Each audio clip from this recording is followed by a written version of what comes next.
In this quick tip, we're going to learn how to use search constraints when we're using the do a search for data source.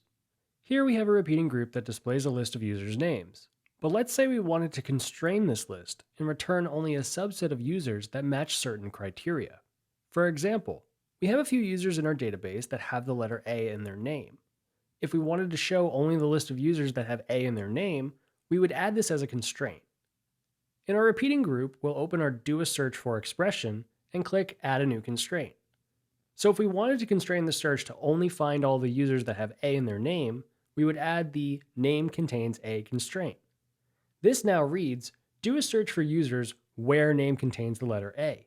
So when we preview this, that's what our search returns, only users with A in their name. Where this gets more selective is if we had another field to constrain the search by. Let's say we want to find all the users who have the letter A in their name and that they're an admin, which is a yes/no custom field. We would add a constraint that says admin equals yes, and when we preview, we only see the user or users who meet both criteria. There are many different types of constraints to help pinpoint your search, so experiment with them to find what you need. That's it for this quick tip. For more, be sure to check out bubble.io/academy.